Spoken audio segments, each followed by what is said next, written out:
Saints facing off against the Patriots again in the 1 o'clock window.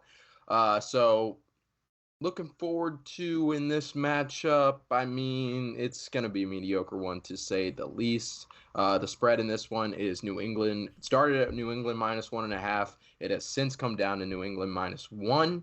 And that's got to be due to Christian Gonzalez no longer being in for the rest of the season. That really sucks. That was some tough news for the Patriots today. But they countered that with a trade for J.C. Jackson, getting him out of L.A. Anybody who's been following football over the past few years, J.C. Jackson was handed a huge contract to be the lockdown corner in L.A. for the Chargers after performing really well for the Patriots in the first half of his career. Had a season-ending injury. I forget what exactly it was. I think it was a torn ACL. Okay, meniscus, and was out the entire first season of his contract. Then he plays this year, and it has not been pretty. So he gets traded for a 6th and a 7th round pick, I believe. So he ends up in for JC and a 7th, but yeah. Okay, fair.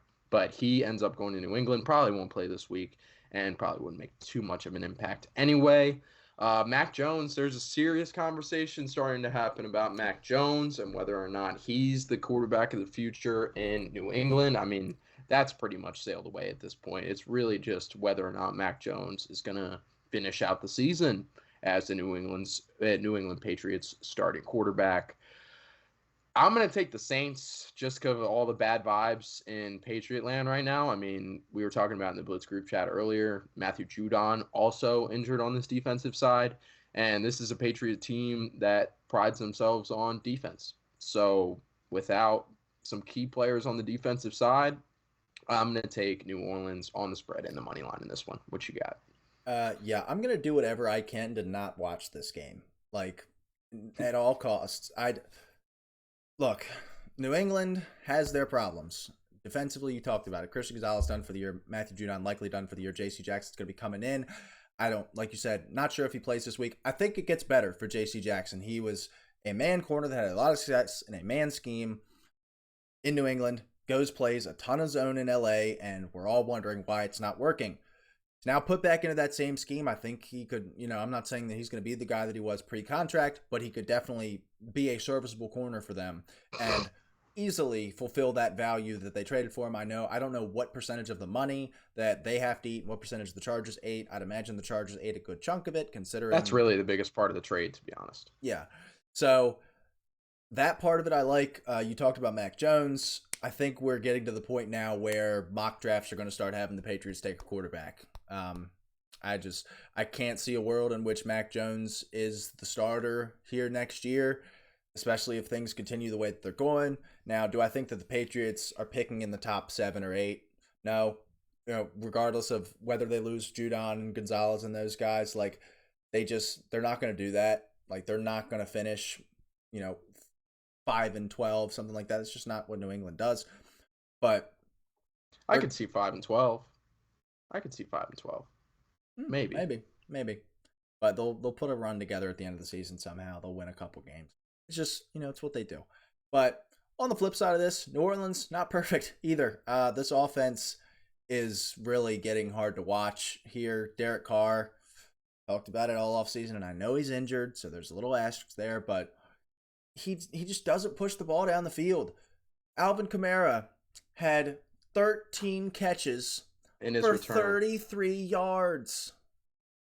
He had a 10-yard catch in there too, which means he had 12 catches for 23 yards. PPR monster, dude. Derek Carr would almost be better taking a sack than checking it down to Alvin Kamara. Like or just like dive forward at the center and hope that you don't fumble the ball. Like we're almost there with this Saints offense. And again, I know he's hurt, but I mean, like it's really frustrating. I mean, Chris Olave has 1 catch on Sunday.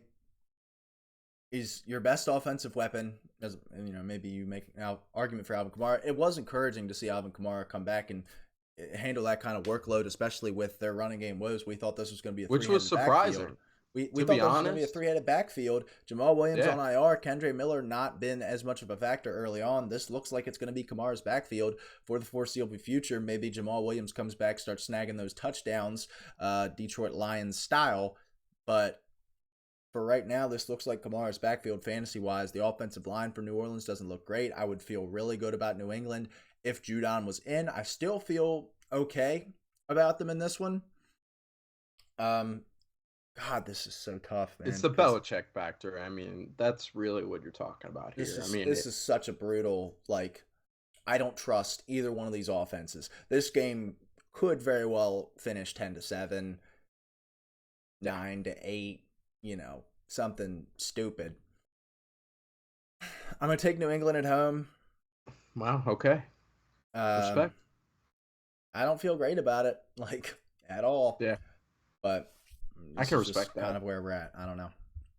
Yeah, I mean, this is going to be a close game, either one. It's going to be a stinky game, to say the least. But it was encouraging to see how much Alvin Kamara got involved last week. Because, like, last year, when Alvin Kamara was playing, I mean, there was some debate whether or not he was banged up or not. But they just didn't really want to use him the way that he had been used in the past. I mean, he wasn't really catching the football. And that had been a trend for, honestly, dating back like 2 years. Like, because when he came into the league, he was catching everything. He was basically a wide receiver in the backfield and could run between the tackles really well and do all that. But they basically erased all that last year, at least. So it was encouraging to see how he was involved in the game. So for that, I think it'll be an Alvin Kamara day, I guess. So I'll go ahead and take the Saints.